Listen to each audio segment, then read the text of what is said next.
করেছি, কিচ্ছু করেনি। শব্দটা উল্টিয়ে বলা যায় যে বেআইনের শাসন প্রতিষ্ঠা করেছিল। গতকালকে সাবেক অবৈধ আইন মন্ত্রী, অবৈধ বলা যাবে কারণ সরকারও অবৈধ, মন্ত্রীগুলো অবৈধ।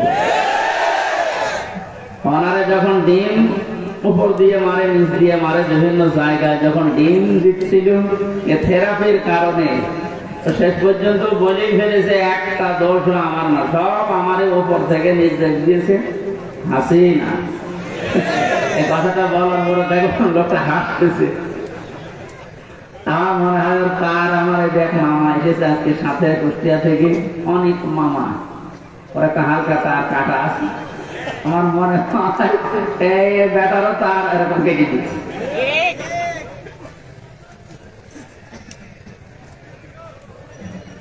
এখন যা যে যারে ধরছে একটু কিছু দিলে সব ধরছে বর্তাছে আল্লাহ নবীর উপরে।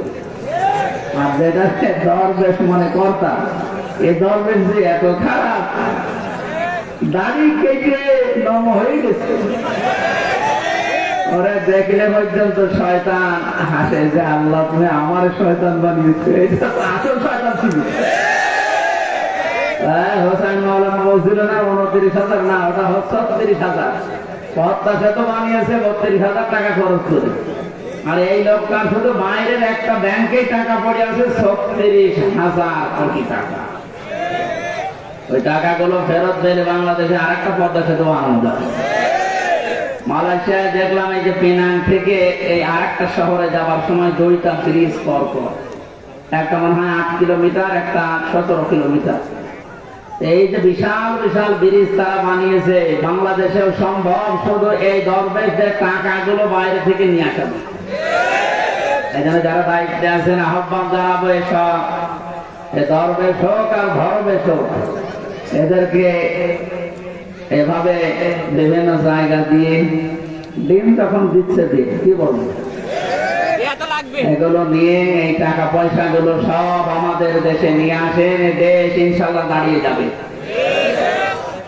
আমরা পবিত্র পরিষ্কার পরিচ্ছন্ন হওয়ার কথা বলছিলাম। স্বাধীন দেশে যেহেতু এখন আছি, জন্মচোখে 52 বছর 53 বছর তো আমার বয়স না, আমার বয়স 32-33 বছর।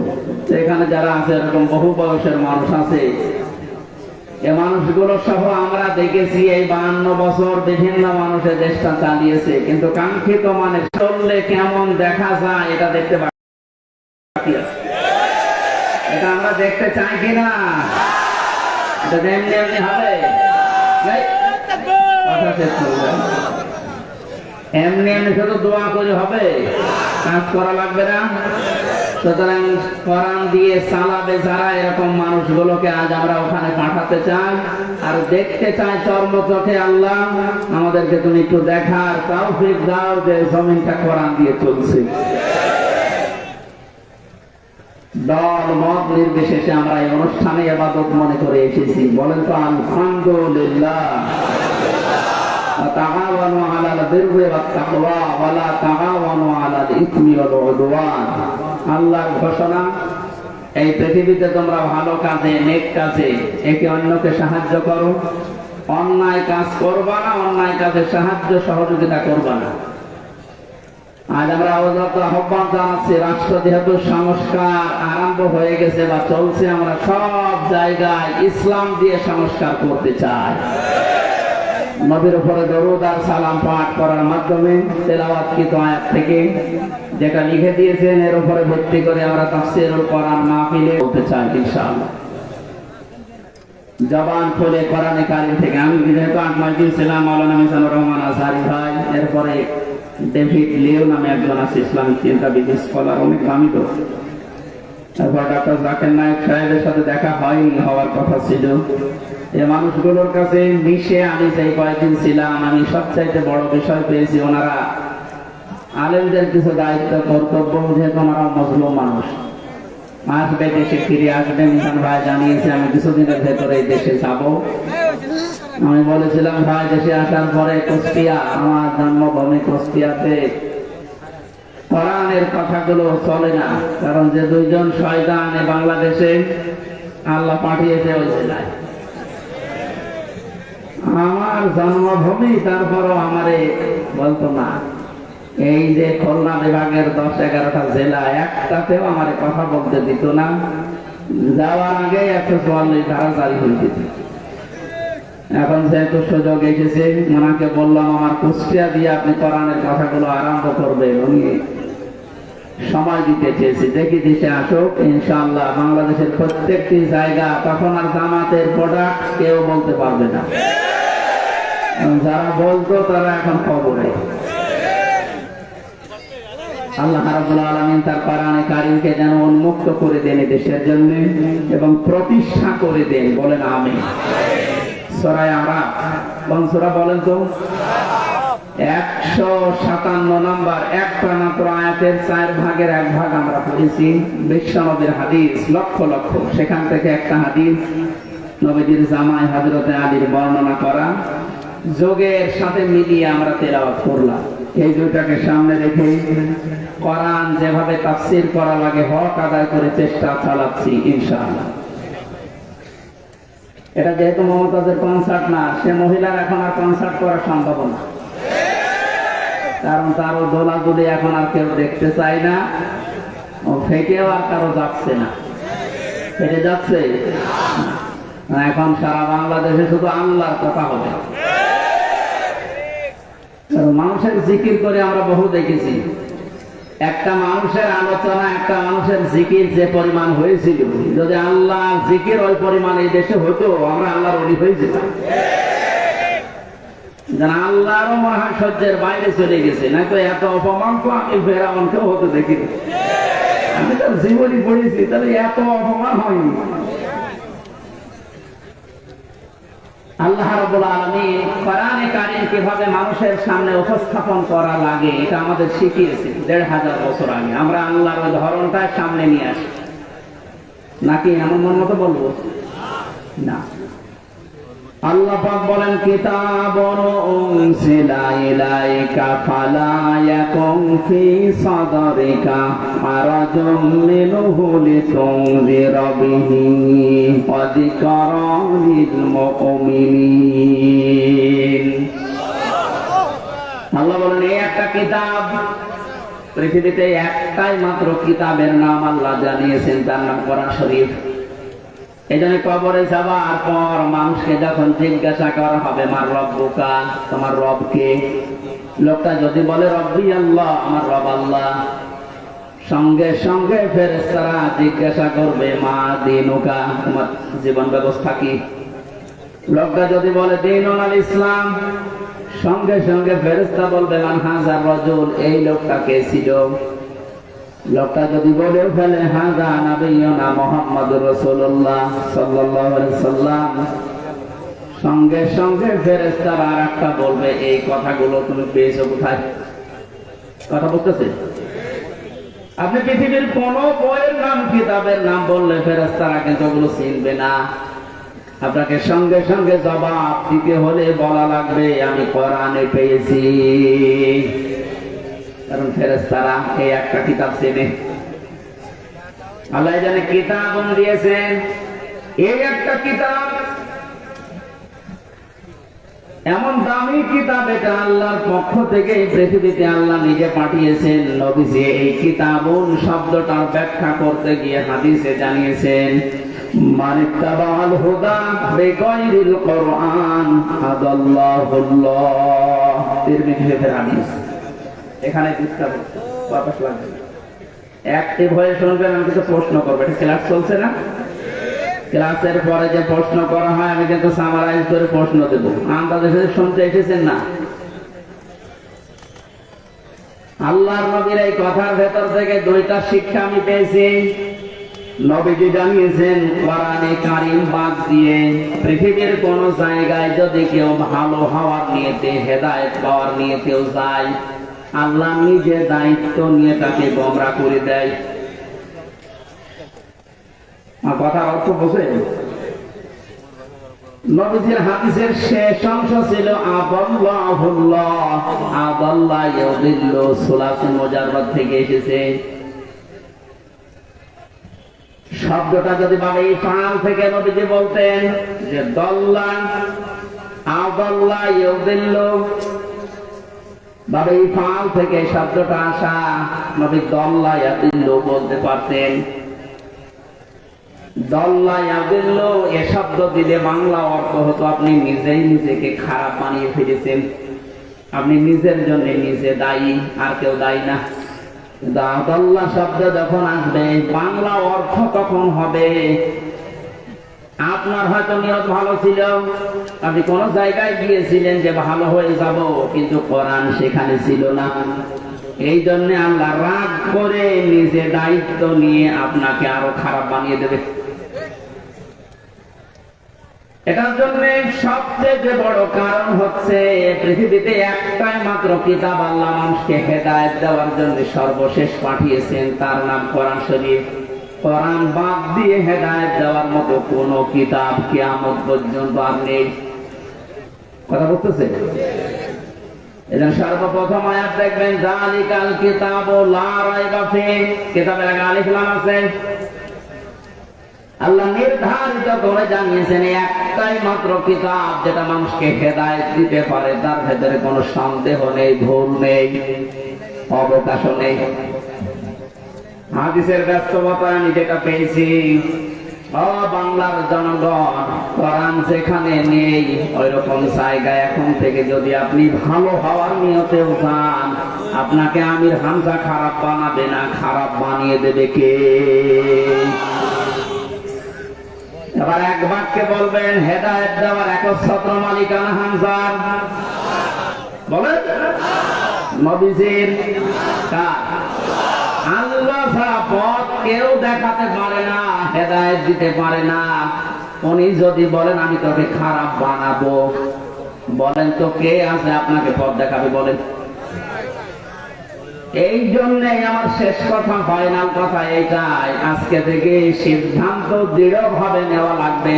কোরআন যেখানে নেই, সে যত বড় বাবার দরবার হোক, যত বড় রাজনৈতিক দল হোক, যেখানে কোরআন চলে না, কোরআনের কর্মসূচি নেই, আমি ওখানে যাব না। ওখানে যদি আমি ভালো হওয়ার নিয়তেও থাকি, তাহলে আমাকে খারাপ বানিয়ে গোমরা বানিয়ে জাহান্নামে পাঠাবে কে? আমার মনে হয় এই অবস্থা যদি আজ আমরা বাংলার 18 কোটি জনগণের ভেতরে 10 কোটি মানুষ মেনে নিতে পারি, এদেশে আমরা গোমরাহি থেকে মুক্ত হব। আল্লাহ রাব্বুল আলামিনের হেদায়েত আমাদের জন্য আম হয়ে যাবে। আশা করছি আপনি কথাটা মেনে নেবেন আপনার প্র্যাকটিক্যাল জীবনে, যে কোরআন যেখানে নেই ওই রকম দলে আমি আজকে থেকে আর নেই।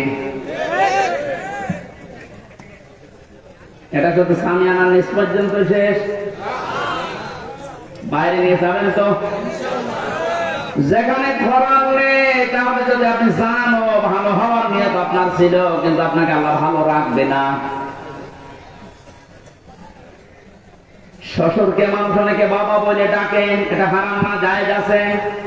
কিন্তু নিজের বাবার সামনে যদি বারবার শ্বশুরকে আব্বাজান বলেন, লোকজন জিজ্ঞাসা করে এই কাকে? এটা আমার শ্বশুর আব্বা, আর এটা চিনি না, বাবা রাগ হবে না?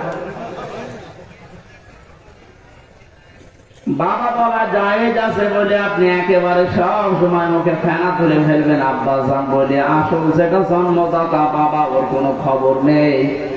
ওনার মনে যেমন দুঃখ লাগার সম্ভাবনা আছে, কোরআনে কারীম আল্লাহ হেদায়েত দেওয়ার জন্য পাঠিয়েছেন।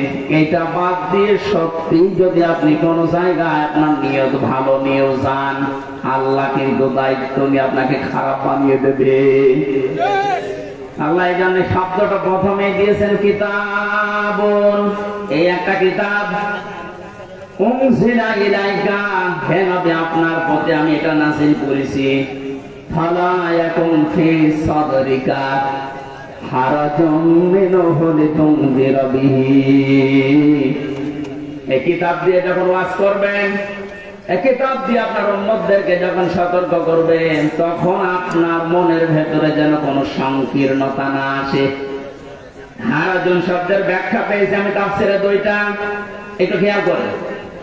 1 নম্বরে কোরআনে কারীম দিয়ে যখন আপনি মানুষকে বোঝাবেন, তাফসীর করবেন, ব্যাখ্যা বিশ্লেষণ দিবেন, তখন আপনার মনের ভেতরে যেন এই ধারণা না আসে, না জানি অনেকের আবার মন খারাপ হয় কিনা।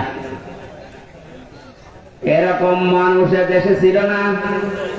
কোরআন দিয়ে বলতো কিন্তু কেটে যেত, চেপে যেত, গোপন করতো, মনে মনে ভাবতো সব যদি কোরআনের কথা ওপেন ভাবে এভাবে খোলাখুলি বলি সবার মন পাওয়া যাবে না, অনেকে আমার উপর মন খারাপ করবে। এই জন্য নবীজিকে আল্লাহ প্রথমে শব্দ দিয়ে জানিয়েছেন, আপনি যখন কোরআন প্রচার করতে যাবেন তখন আপনার মনের ভেতরে যেন কোনো সংকীর্ণতা কাজ না করে, যে কে কি বলল। 2 নম্বরে, আবহমান কাল থেকে অনেক নিয়ম নীতি ইসলাম মনে করে মানুষ পালন করে আসছে। আপনি যখন কোরআনে কারিমের কথাগুলো সঠিকভাবে তুলে ধরবেন, ওইগুলো টিকবে না, এমনি কেটে যাবে।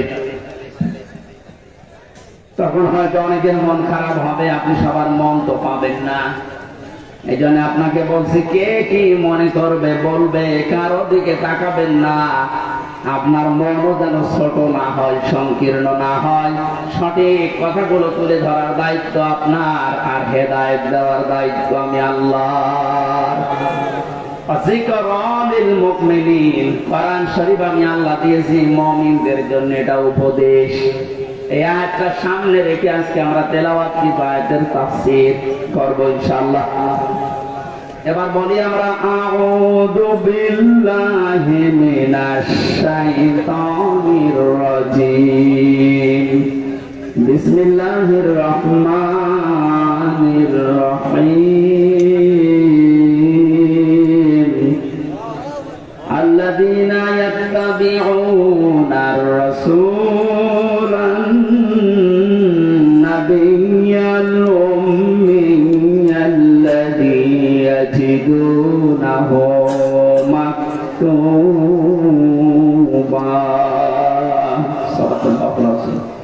কোন সূরা বলেন তো? আরব। আরব মানে প্রাচীর। আরব মানে কি? বিভিন্ন অর্থ আছে। আরবের অন্যতম অর্থ হচ্ছে আরব মানে প্রাচীর। কিয়ামতের দিন আল্লাহ জান্নাত জাহান্নামের মাঝে একটা প্রাচীর দাঁড় করাবে। কিছু মানুষকে আল্লাহ ওই জায়গায় বসাবে, জান্নাতেও দেবে না, জাহান্নামেও দেবে না, ওখানে স্টিল তারা বসে থাকবে, দাঁড়িয়ে থাকবে। এই খেয়াল করে, এদিকে এত নড়াচড়া কি সমস্যা কি? এদিকে আসার দরকার নেই। দেখেন তো কি বলে, দেখেন না, আমি তো বলব হয়েছে। ঠিক না, আপনি যদি আমল করতে না পারেন তাহলে আসার দরকার নেই। নামকরণ বলছে, তাফসীর করার জন্য 13টা জিনিস সামনে রাখা লাগে। আমরা উসুলে তাফসীরের যে নিয়ম পড়েছি, এখানে কত আলেম বসে আছে দেখতে পাচ্ছেন না? নাকি ফাটা যায় একজনকে লাগিয়ে দেবো? ছাতা করলে কি ইবাদত থাকবে? এটা কষ্ট হচ্ছে গরমে আমাদের, তারপরও যেটা ইবাদত, এই কারণে আমরা বসে আছি কিছু নেওয়ার জন্য, নাকি? আরাফ কি নাম বললাম? এটা একটা প্রাচীর, জান্নাত জাহান্নামের মাঝে আল্লাহ রাখবে। নামকরণের ভেতরে আমি তাফসীরে তাবারি থেকে বলছি। এটা নবীকে বলেন, সাহাবীরা, এখানে আল্লাহ যাদেরকে বসাবেন এদেরকে জান্নাতেও দেবে না, জাহান্নামেও দেবে না, একেবারে স্থির। প্রশ্ন করলেন সাহাবী, হে নবী, এদেরকে আল্লাহ জান্নাতে দিচ্ছে না, কারণ কি? বিশ্বনবী জানিয়েছে, এই মানুষগুলোকে আল্লাহ জান্নাতে দেবে না তার অন্যতম কারণ এরা মা বাবার সাথে খারাপ আচরণ করত। এরা নামাজ পড়েছে, রোজা রেখেছে, ভালো ভালো কাজে রমজান দুনিয়ায় দিয়েছে, দান সাদকা এদের সব ছিল, শুধু একটা বিষয়, পারিবারিক জীবনে মা বাবার সাথে এদের ভালো ব্যবহার ছিল না। এখানে কোরআনে কারিমে আল্লাহ জানিয়েছেন, ক্বাদা রাব্বুকা আল্লা তা'বুদু ইল্লা ইয়্যাহু ওয়া বিল ওয়ালিদাইনি ইহসানা। আমি আল্লাহ রায় দিয়েছি। রায় দিচ্ছেন কে? আমি আল্লাহ রায় দিয়েছি, ফয়সালা করেছি, সিদ্ধান্ত নিয়ে ফেলেছি যে আমি আল্লাহ ছাড়া কারো ইবাদত করা যাবে না, আর মা বাবা যাদের আছে তাদের সাথে ভালো ব্যবহার করা লাগবে। আয়াতের ভেতরে 2টা বিষয় বেশি। কয়টা? এই যে আল্লাহর ইবাদত করা লাগবে, আল্লাহর আইন মানা লাগবে, কোনো প্রশ্ন করা যাবে? বলেন বলেন। আপনার বুঝে আসুক বা না আসুক, আল্লাহর আইন আল্লাহর ইবাদত মাস্ট বি। আপনাকে এই জন্য আল্লাহ বানিয়েছে। তাহলে আল্লাহর আইন মানা এটা ফরজ। আল্লাহর আইন মানা কি? আরো জোরে বলেন। মা বাবার আইন মানা কি?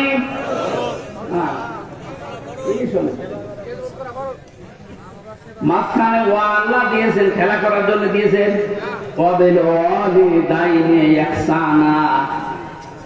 মা বাবার আইন মানা ফরজ না, মা বাবার সেবা করা ফরজ। মা বাবার পেছনে খরচ করা, তাদের সেবা শুশ্রূষা করা, এটা কিন্তু নফল না, মুস্তাহাব না, মুবাহ না। এটা আল্লাহর নামাজ যেমন পড়েন ঠিক ওই রকম ফরজ। মানুষগুলো এই কাজ করে না, এই জন্য আল্লাহ এই জায়গায় দাঁড় করিয়ে রেখেছেন। সাহাবী বলেন, হে নবী, এদেরকে আবার জাহান্নামে দেয় না কেন? তাহলে বিশ্ব নবী বলেন, সাহাবীরা এই মানুষগুলো দিন কায়েমের জন্য দুনিয়ায় আন্দোলন করেছে, চেষ্টা চালিয়েছে, এই কারণে জাহান্নামে দেয় না। তাহলে হাদিস থেকে বোঝা যায়, দুনিয়ায় যারা দিন কায়েমের জন্য চেষ্টা চালাবে, সংগ্রাম করবে, মুজাহাদা করবে, এই মানুষগুলোর জন্য জাহান্নামের আগুন হারাম। আমরা জাহান্নামে যেতে চাই না, কারণ যারা আমরা ইসলাম এই পৃথিবীতে দাঁড় করানোর জন্য, কায়েম করার জন্য চেষ্টা চালিয়ে যাচ্ছি, খাদেম হিসাবে, কামলা হিসাবে, আমাদেরকে আল্লাহ জাহান্নামে দেবেন, আপনি বিশ্বাস করতে পারেন। তো পারিবারিক জীবনে যেন এমন কোন কাজ আমরা না করি যে না আমরা জান্নাতেও যেতে পারছি না। এখন একটা ছোট্ট প্রশ্ন এখানে আছে, আজ হাজার লক্ষ পরিবারে আমরা অনেকেই চেষ্টা করে যাচ্ছি যে পারিবারিক জীবনে আমরা শান্তি সুখে কাটাবো, যেন জাহান্নামে যাওয়া না লাগে মা বাবার সাথে আচরণ খারাপ করার কারণে। তো অনেক পরিবারে আমরা বাস্তবে দেখতে পাচ্ছি, স্ত্রীর কারণে আর স্ত্রীর মা বাবার এই পরামর্শের কারণে অনেক সংসারে সন্তান মা বাবার সাথে ভালো আচরণ করতে পারছে না। আত্মীয় স্বজনের সাথে ভালো ব্যবহার করা ইবাদত, এটা হাজারো পরিবারে নেই। এজন্য অনেক মানুষ ইসলাম সঠিকভাবে মানতে পারছে না। বাস্তবতায় সে দান, সাদকা, নামাজ, রোজা, হজ, যাকাত বহু কিছু করছে, পারিবারিক জীবনে স্ত্রীর শুধু মন ছোট থাকার কারণে নিজেও বাধ্য হয় স্ত্রীর কারণে মা বাবার সাথে খারাপ ব্যবহার করতে। আপনি কিন্তু আমাকে আর আপনার জায়গায় দাঁড় করাতে বাধ্য করছেন। সুতরাং স্ত্রী যারা এসেছেন ওরা মন উদার করবেন, মনে করবেন যাদের বাড়িতে আসলাম এগুলো আমার মা আর বাবা। আমি হাজারো মেয়ে লোককে দেখেছি, নিজের মা বাবা দোষ করলেও কিছু মনে করে না, মাফ করে দেয়, মানিয়ে নেয়। শ্বশুর শাশুড়ি একটু ভুল করলে মানাতে পারে না, তখন স্বামীর কাছে আস্তে আস্তে কানে কানে কথা তুলে দেয়। এরকম মহিলা দেশে নেই? শ্বশুর শাশুড়ি যারা বসে আছেন ওরা তো এখন বগল বাজাচ্ছে যে কাজ হচ্ছে। কোরআনে কারীম জানিয়েছে, ওয়াকুলু লিন-নাসি হুসনা, মানুষের সামনে হাসি মুখে ভালো কথা বলবা, এটা একটা সাদকা দেওয়ার সওয়াব হয়ে যাবে। আপনি শ্বশুর আর শাশুড়ি হয়েছেন, তাতে কি? মেয়েটা 18 বছর, 20 বছর, 22 বছর পরে আপনার বাড়িতে এসেছে, এটাকে নিজের মেয়ের মতো মনে করতে পারেন না। আল্লাহর কসম, আমি আল্লাহকে সামনে নিয়ে বলছি, সাক্ষী করে বলছি, সত্যি যদি মা আর বাবা নিজের মেয়েকে, নিজের ছেলেকে যে নজরে দেখে, পুত্রবধূকে এই নজরে যদি দেখতে পারতো, আমরা হাজারো সন্তান আর আপনার জায়গায় থাকতাম না। আহ্বান জানাচ্ছে, আমরা তো চেষ্টা করছি, কিন্তু আপনাদের এই ছোট মনের কারণে পারছি না। আর মনটা উদার করেন, কি করবেন আপনি দুনিয়ার এই সয় সম্পদ দিয়ে যদি জাহান্নামে যাওয়া লাগে? আল্লাহ আমাদেরকে আর আপনাকে জায়গায় যেন দাঁড় করিয়ে ভাগ্য হত না করেন। নবীজি কিন্তু হাদিসের শেষে আর বলেননি যে এরা যাবে কোথায়, বলেন তো হাদিসে পর্যন্ত থাকলে কি দাঁড়াচ্ছে অর্থ? জান্নাতেও যেতে পারছি না শুধুমাত্র এই কারণে জাহান্নাম আল্লাহ দিচ্ছেন আমি ইসলামী আন্দোলন করার কারণে। অথচ এই জায়গায় যদি দাঁড়িয়ে থাকা লাগে আবাদান আবাদান, আমার মতো হতভাগ্য মানুষ আছে। আল্লাহ আমাদেরকে হেফাজত করুন, বলেন আমিন। মক্কায় নাযিল হয়েছে সূরাটা, 206টা আয়াত আছে, 20টা রূপ, 16টা রুকু আছে। ক্রমিক নাম্বার হিসাবে কোরআনে কারীমের এটা 7 নাম্বার সূরা। মাত্র একটা আয়াতের 4 ভাগের 1 ভাগ করেছি। আয়াতের ভেতরে 3টা বিষয় আমরা আলোচনায় নিয়ে আসবো। এই 13টা বিষয় আজকের আলোচনায় আছে, আমরা একটা একটা করে তাফসীর আকারে শুনছি। আপনারা আছেন তো? আল্লাহ পাক বলেন আল্লাযীনা ইয়াত্তাবিউনার রাসূলান নাবিয়্যাল উম্মিয়্যা, তোমরা অনুসরণ করো, ইত্তেবা করো, দেখে দেখে চলো। এই যে তাবউন শব্দটা আছে, আমি 12 সালে যখন আলোচনা আরম্ভ করেছিলাম বিশ্ববিদ্যালয়ের সেকেন্ড ইয়ারে থাকতে, ওই সময় তাবউনের ব্যাখ্যা বলেছিলাম। অনেকে ইন্টারনেটে এটা দেখেছেন, মনে আছে আপনাদের? তাবউন মানে কি? তাবউন মানে দেখে দেখে চলা। আপনার সামনে একটা মানুষ হেঁটে যাচ্ছে, কিভাবে কিভাবে পা লাগায়, কোথায় হাত নাড়ায়, মাজা দোলায়, কিভাবে তাকায়, একেবারে ওইভাবে হুবহু ওই জায়গায় পা ফেলে হাত নাড়িয়ে মাজা দলিয়ে চলার নাম তাবউন। আল্লাহ পাক এখানে ইত্তেবা দিয়েছেন আল্লাযীনা, যারা ইয়াত্তাবিউনা, অনুসরণ করছে, করবে। এটা মুজারে বর্তমান ভবিষ্যৎ, প্রেজেন্ট ফিউচার। কার অনুসরণ করছে, করবে? রাসূলান নাবিয়্যাল উম্মিয়্যা, বিশ্বনবীর পরিচয় আল্লাহ এখানে দিয়েছেন 3টা। 1 নম্বরে রাসূল ছিলেন তিনি, 2 নম্বরে তিনি ছিলেন নবী, 3 নম্বরে তিনি ছিলেন উম্মি। এবার আসেন তো, রাসূল কাকে বলে, নবী কাকে বলে, উম্মি কাকে বলে? এই পৃথিবীতে বহু নবী এবং রাসূলের কথা আমরা শুনেছি। 1,24,000 নবী রাসূলের কথা আমরা জানি। পৃথিবীতে আল্লাহ মানুষকে হেদায়েত দেওয়ার জন্য, পথ প্রদর্শন করার জন্য পাঠিয়েছেন। এতগুলো নবীর জীবনী কর্ম পদ্ধতি বলতে বলতে তো সময় চলে যাবে। আমি গুরুত্বপূর্ণ কয়েকটা নবীর জীবনী থেকে বলছি। যত নবীকে আল্লাহ দুনিয়ায় দাওয়াতি কাজ করতে পাঠিয়েছিলেন, সবচাইতে বেশি কষ্ট সহ্য করেছিলেন হযরতে মুহাম্মদুর রাসূলুল্লাহ। এনার পরে যার নামের তালিকা পাওয়া যায় তিনি হযরতে ইব্রাহিম আলাইহিস সালাম। এনার পরে যার নামের তালিকা আছে হযরতে নূহ আলাইহিস সালাম। এনার পরে যাদের নামের তালিকা আছে সিরিয়াল হিসাবে, আল্লাহ পাক কোরআনে কারিমে জানিয়েছেন শারা'a লাকুম মিনাদ-দীনি মা ওয়াসসা বিহি নূহা ওয়াল্লাযী আওহায়না ইলাইকা।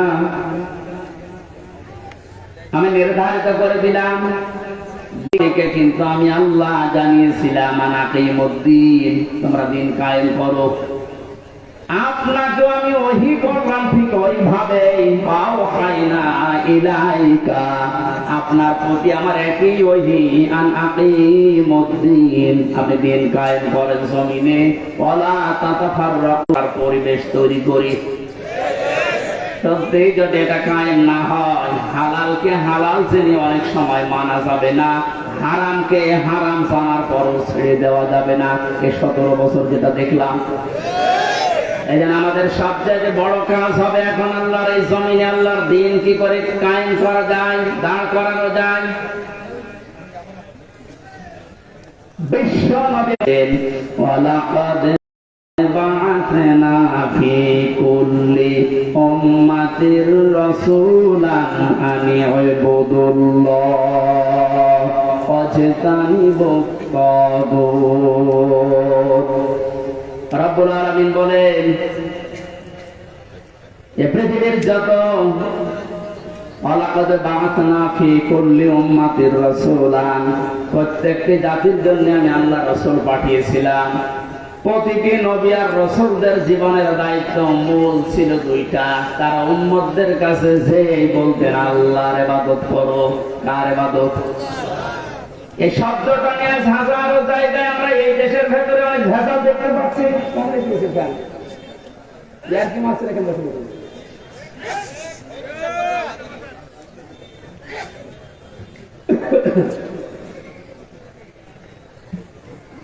এই যে ইবাদত, এই শব্দটা ব্যাপক অর্থবোধক একটা শব্দ। এটা নিয়ে আজ হাজারো ঝামেলা ভেজাল তৈরি করে শব্দটাকে আজ কলঙ্কিত করে ফেলেছে অনেকে। এই জন্য সতর্ক হওয়ার সময়, সংস্কারের সময় যখন চলছে, আমরা এখন সতর্ক এবং সংস্কার এই মন নিয়ে আমরা ইবাদত করব। আমার ইবাদতের ভেতরে যেন কোনো ভেজাল না আসে। গাড়ি গাড়ি ইবাদত করা লাগবে, কোরআনে আল্লাহ এমন দেয়নি।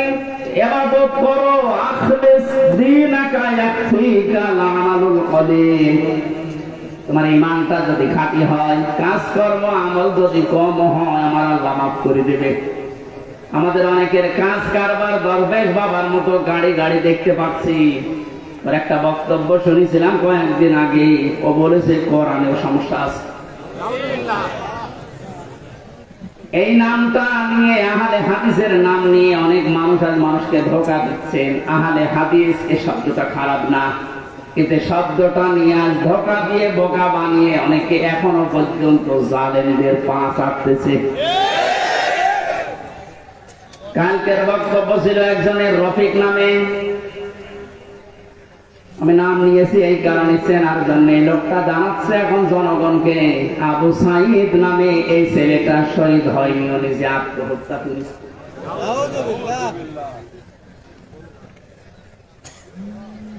বিশ্বনবী কোরআন হাদিসের ভেতরে তিনি স্পষ্ট ভাবে জানিয়েছেন, কেউ যদি দেওয়াল চাপা পড়ে মারা যায় সে শহীদের মর্যাদা পায়, পানিতে ডুবে মারা যায় শহীদের মর্যাদা পায়। এ কথা কি নতুন শুনছে? বলেন, আগুনে পড়ে যদি কেউ মারা যায় সে যদি শহীদের মর্যাদা পায়, অ্যাক্সিডেন্ট করে মরলে যদি শাহাদাতের মর্যাদা পায়। এই পৃথিবীর ময়দানে জালেমদের জুলুমের সামনে মোকাবেলা করতে গিয়ে নিজের জীবনটা সে দিয়ে দিল, তাকে আপনি শহীদ বলতে আপনার অসুবিধা লাগে কোন জায়গায় বলেন তো দেখি?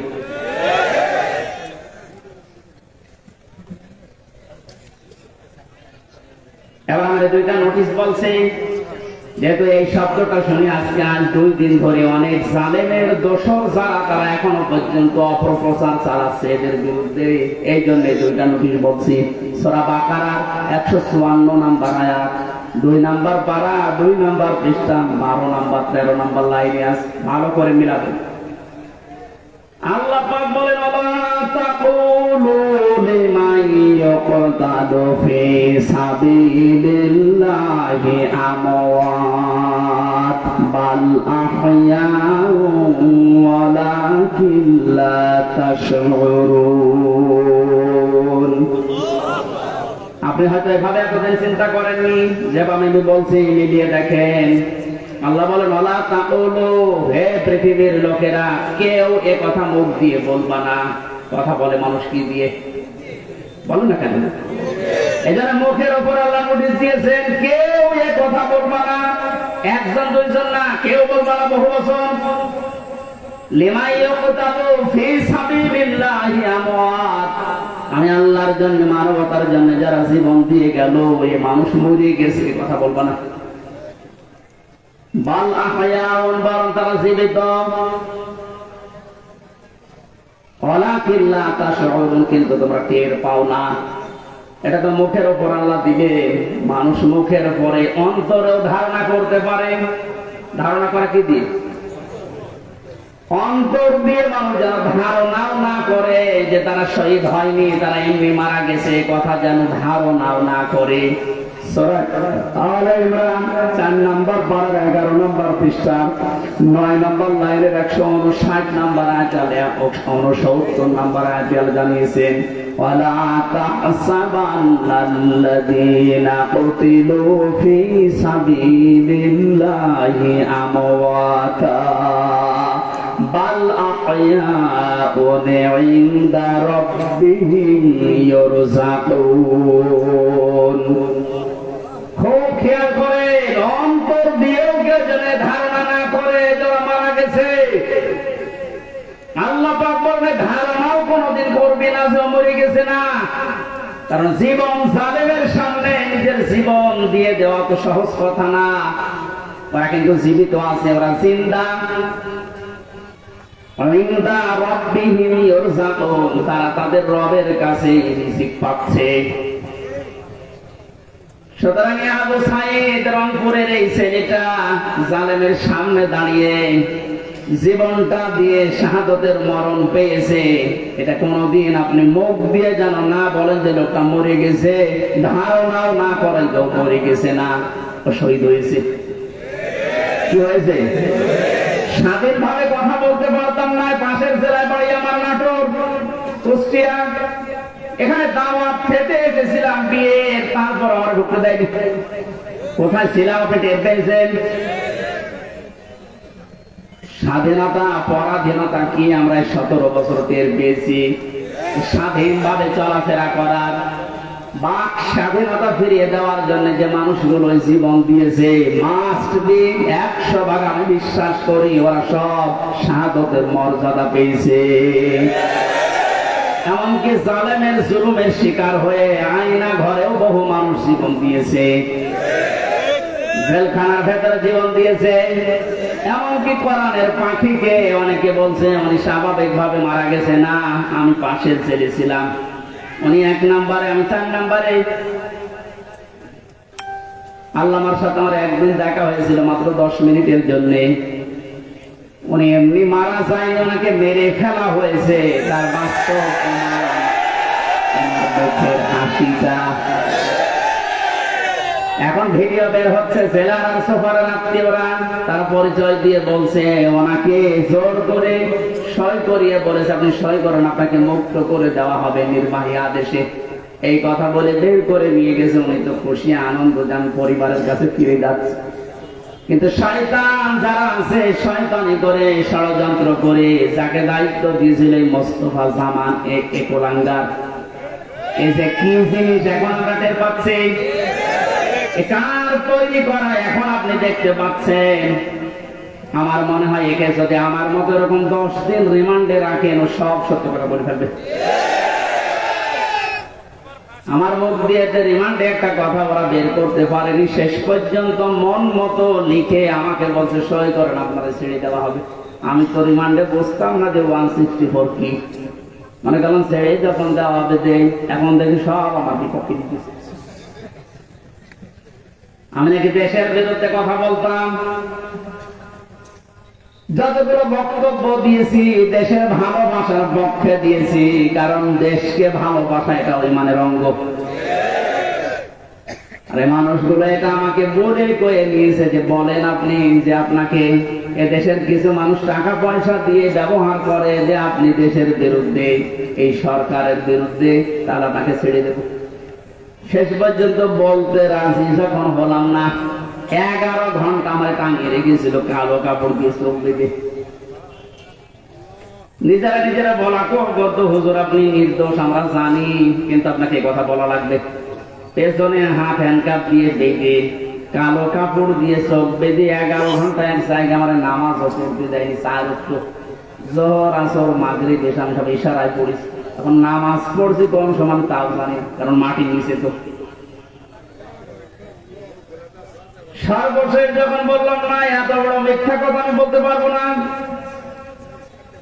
আকিস গ্রুপে আমি চাকরি করতাম, ওনাদের বিরুদ্ধে হাজার হাজার কথা লিখতে বলেছেন, একটাও পারবো না, কারণ ওনারা এরকম না। শেষে আমার বলছে যদি আপনি আজকে সন্ধ্যার ভেতরে এগুলো স্বীকার না করেন, না বলেন, তাহলে আপনার বউ তুলে নিয়ে আনবো। কি চরিত্র দেখিস। আর এখন অনেক সুর বলছে অনেকে যে এদের মাফ করে দাও। এই জালেমদের মাফ করা মানে মাসুমের উপরে অংশ।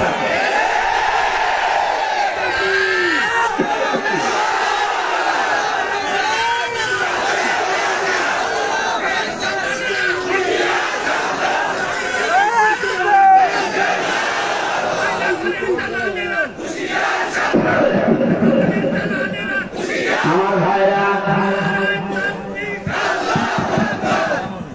আপনি আমান আজমের জীবন ফিরিয়ে দিতে পারবেন? ব্যারিস্টার আরমানের স্ত্রীর কাছে কি জবাব দেবেন বলেন?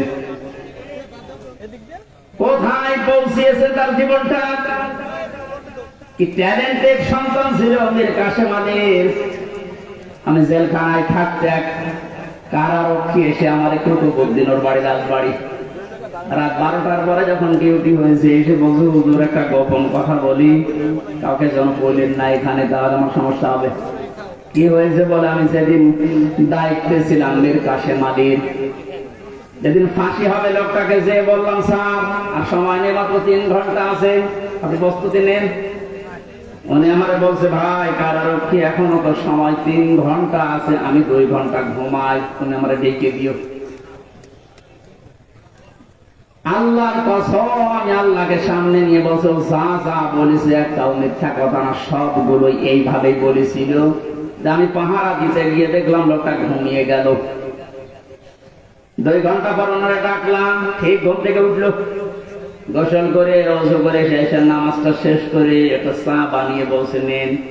বললাম স্যার আমি চা খাবো না। আপনার কিছুক্ষণ পরে বলে জানি আমি আর মাত্র 15 মিনিট আছে। জল্লাদ শাহজাহান এসে গেছে, ডাক দিয়ে নিয়ে যাচ্ছে, বলেন চলেন।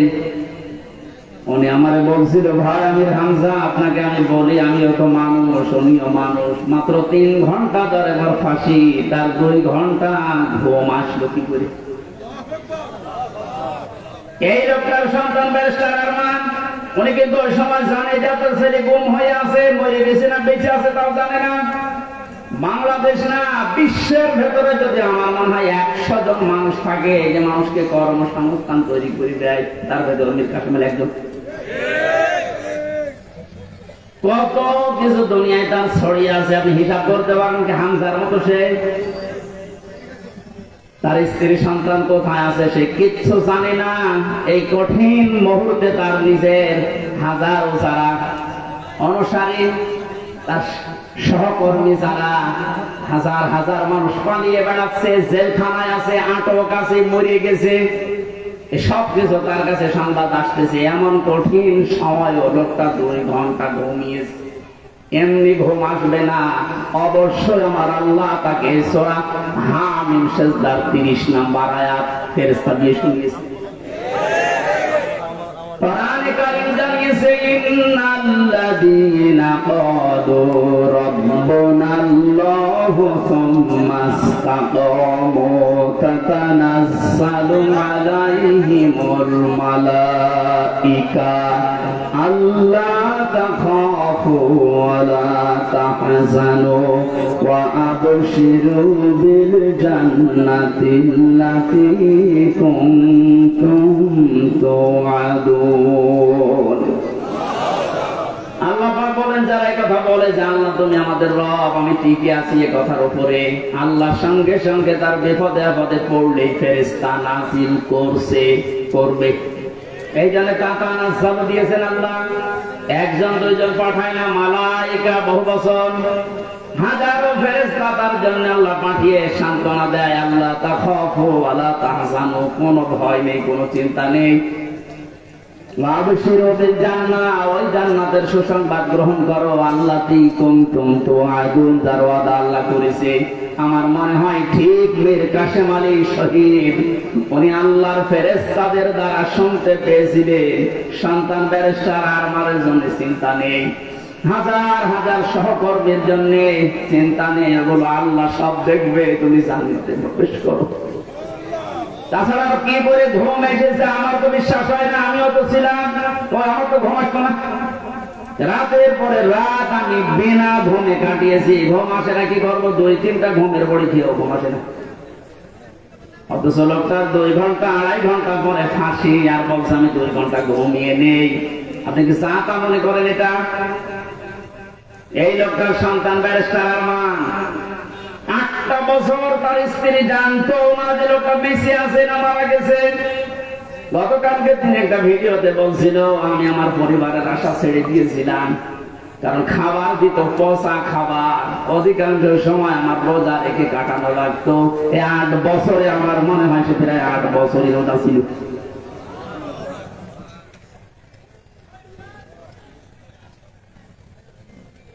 কোথায় পৌঁছিয়েছে তারা এই মানুষগুলো?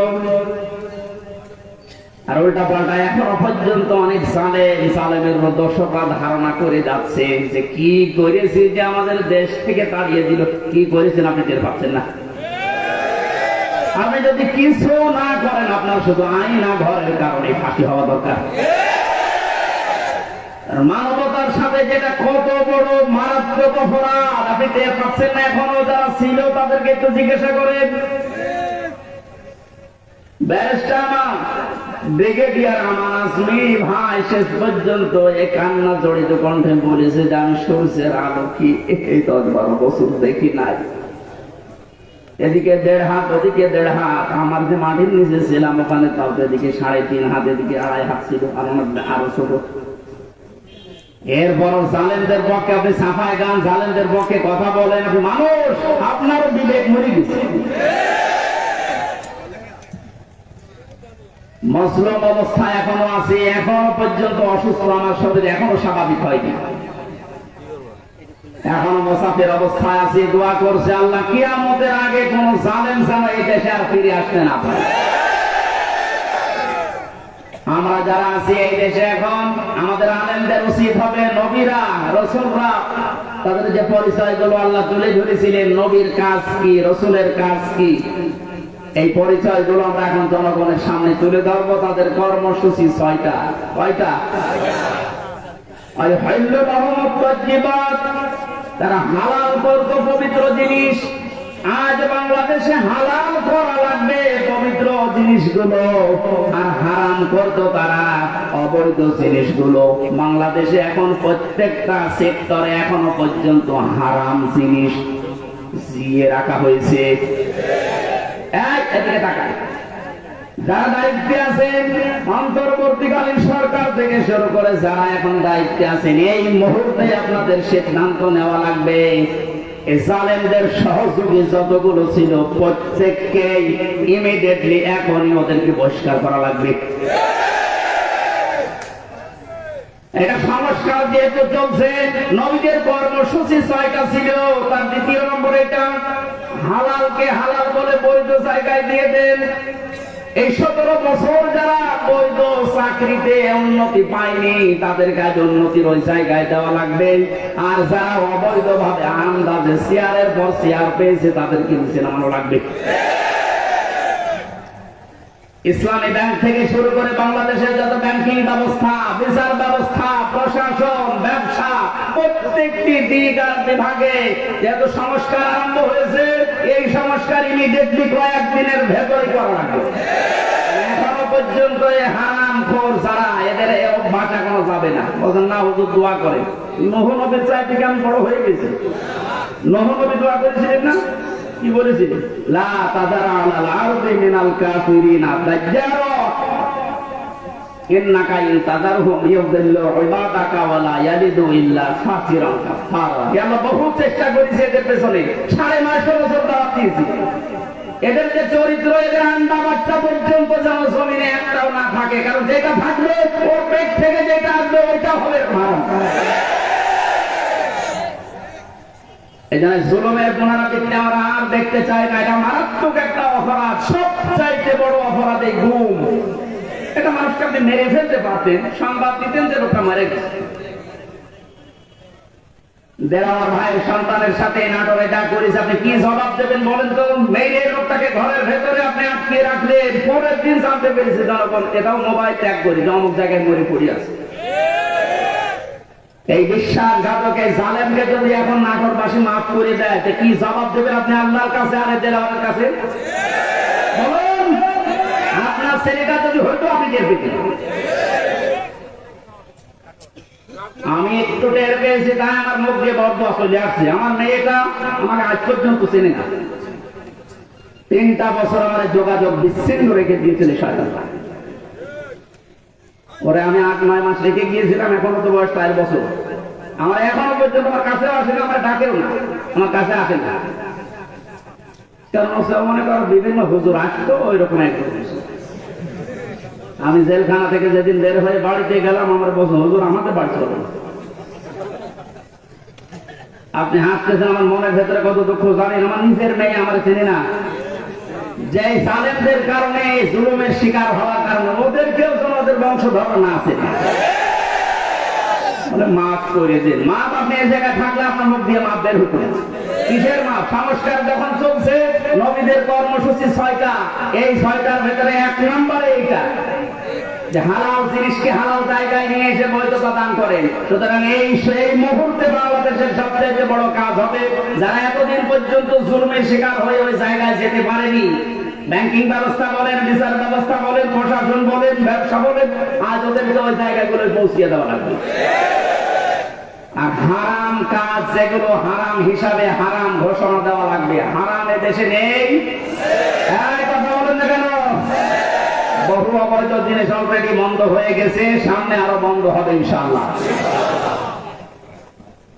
কোরআনে কারীম থেকে আবার বলছে, আল্লাহ রাব্বুল আলামিন জানিয়েছেন, হে পৃথিবীর মানুষেরা, 3 নম্বর নবীদের কাজ ছিল সৎ কাজে আদেশ করবে, তারা অসৎ কাজে বাধা দেবে। আজ বাংলাদেশ জামাতে ইসলামীর সর্বোচ্চ দায়িত্বে যিনি আছেন ডাক্তার শফিকুর রহমানের দিকে আপনি তাকান। 4টা দিন এই লোকটার সাথে আমি এক ঘরে ছিলাম, কাশিমপুর কারাগারে। এটা মানুষ বলা যায় না, আমার মনে একটা ফেরেশতা। তার যে ঈমান কোন পর্যায়ে আপনি তার সাথে না মিশলে বুঝবেন না। মনে করছেন জামাত ইসলাম, না, কিসের জামাত? সে জামাতের ঊর্ধ্বে। লোকটাকে আমি একদিন বলছি, স্যার আমি তো 3 বছর আছি, আমি যোগাযোগ বিচ্ছিন্ন, ওইভাবে বলতে পারি না, আমার দেয় না। আমার আর মাওলানা মামুনুল হকের মোবাইল দিত না, অন্য সবাইকে দেয়, আমাদের দেয় না। হেফাজতের আরো যারা আলেম ছিল তাদের দিত না। ওনাকে দেওয়ার পরে দেখলাম 4টা লাগিয়েছে। দেখা করতে যে বললাম, স্যার এখানে একটা উপায় আছে, আপনি যদি অনুমতি দেন তাহলে আপনাকে এই আরক্ষীদের মাধ্যমে একটা কায়দা করে মোবাইল এনে দিই, ছোট মোবাইল, আপনি কথা বলতে পারবেন চুরি করে। কি বললে? কার সাথে কথা বলবো? অথচ তার ছেলেটাও পাশের জেলে আছে, তার ছেলেও ডাক্তার, পাশের 1 বিল্ডিং পরে তার ছেলে জেল থাকতেছে। কি হিন্দাল সার্কিয়া, কি শয়তানের নাম, উল্টো পাল্টা নাম দিয়ে মামলা। তার স্ত্রী অসুস্থ হয়ে পড়ে আছে, সে যে একটু খবর নেওয়ার জন্য, না কার সাথে কথা বলবো, আমার বলছে, হামজা আমি সবাইকে, আমার দল সহ সবাইকে আমি আল্লাহর কাছে দিয়ে এসেছি। এই কঠিন মুহূর্তে এই কথা মুখ দিয়ে বের হওয়া, আমি মনে করছি আর কি, আপনি জায়গা মতো জানতো ওটা মুখ দিয়ে কথা বের হয় কিনা।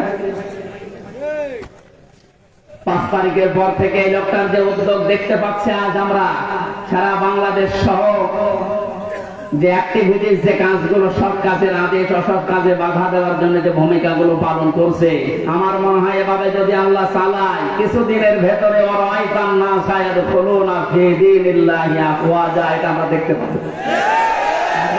শুরু হয়ে গেছে, আল্লাহর দ্বীনের ভেতরে মানুষ এখন দলে দলে বালে বালে প্রবেশ করছে, তাদের অন্তত বিবেক একটু জাগ্রত আছে। বহু শিক্ষিত মানুষ, আমি কথা বলি তো মাঝে মাঝে দেখি, না ওসে আর কি করব, জীবনটা নষ্ট করে ফেলেছে জালেমের কথা শুনে, বাকি জীবনটা অন্তত ইসলামের কাছে দিয়ে আখিরাতটা তৈরি করে। যেহেতু কোরআনে কারীমের ঘোষণা এটা, হে নবী যখন আসবে আল্লাহর সাহায্য, তখন আপনি বিজয় দেখতে পাবেন, আর বিজয় আসবে, দলে দলে মানুষ ইসলামে প্রবেশ করবে। এটা এখন দেখতে বাকি আছে, শুরু হয়ে গেছে অলরেডি। 20% মানুষ এই দেশে দিন কায়েম হোক এটা চাইতো, কিন্তু এই 5 তারিখের পর থেকে আজকে 19 তারিখ মাত্র, এই কয়েকদিনে জরিপ পেলাম, অলরেডি 35% মানুষ এই দেশে এখন চাচ্ছে যে দিন এই দেশে কায়েম হোক। এভাবে চলতে থাক, দেখবেন 51% পার হয়ে যাবে অন্তত কিছুদিনের ভেতরে। আর 51% হয়ে গেলে দেশে ইসলাম কায়েম করা কোনো দাদা ঠেকাতে পারবে না। এটা দেখার আশায় আছে, কথা বলেন। নবীদের কর্মসূচি, আমি এক একটা শব্দের ভেতরে লক্ষ লক্ষ কথা, আমি এত ব্যাখ্যা করতে গেলে গলা বসে যাচ্ছে। মাইকটা আমার মন মতো হয়নি। 2 নম্বর প্রচন্ড গরম, তো ভেতরে ঘেমে ঘাম গায়ে বসে যাচ্ছে, এই জন্য গলা বসে যাচ্ছে। বোঝা নামিয়ে দেবে, এটা নবীদের কর্মসূচির ভেতরে ছিল। বোঝা নামিয়ে দেয়নি আল্লাহ। এরপরে ছিল বন্দিত্ব অপসারণ করা। বন্দিত্ব অপসারণ চলছে আজ। আমার যা বিশ্বাস, এই দেশে যারা স্বাধীনতা চায়, যারা এই দেশে মানুষের মত প্রকাশের স্বাধীনতা একেবারে সব জায়গায় দিতে চায় যে সবাই সবার মন মতো চলবা। একটা মানুষের যদি এই দেশে জন্মগ্রহণ করে সে এই দেশের বৈধ নাগরিক। জামাতে ইসলামী বাংলাদেশের কেন্দ্রীয় আমির যিনি ডাক্তার শফিকুর রহমান ঘোষণা অলরেডি দিয়ে দিয়েছে, এই দেশে আমরা সবাই এক পরিবার। সুতরাং জালেম যারা বাইরে চলে গেছে, জালেমরা যেন কিয়ামতের আগে আর না আসে। বলেন সবাই যেহেতু আমরা এক পরিবার, একটা পরিবার যেভাবে থাকে আমরা এদেশে এখন ওইভাবে থাকতে চাই।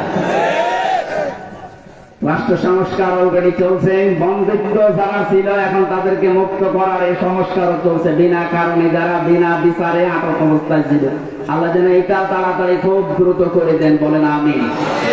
নবীদের এখান থেকে আমরা যারা উম্মত তাদের 4টা কাজ এই মুহূর্ত থেকে শুরু করা লাগবে। 1 নম্বরে আল্লাযিনা আমানু, যারা ঈমান আনার দরকার আমাদের এখন। ঈমান এখন বলেন আমার ঈমান নেই মানে আমি মুসলমানের ঘরের সন্তান, আমার বাবা ঈমানদার, দাদা ঈমানদার, আমি ঈমানদার না।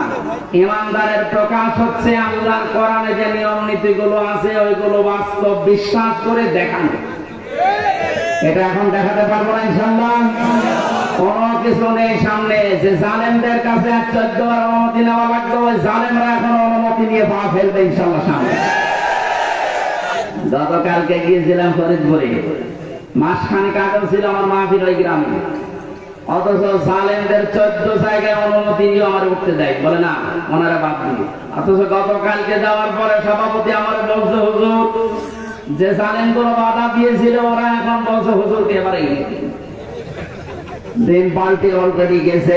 দিন বদল যখন শুরু হয়েছে, সংস্কার চলছে, যেখানে যেখানে জুলুম অত্যাচার, ছাত্র ভাইরা যারা আছে ঐক্যবদ্ধ হয়ে এই জুলুমের অবসান ঘটানোই লাগবে ইনশাআল্লাহ।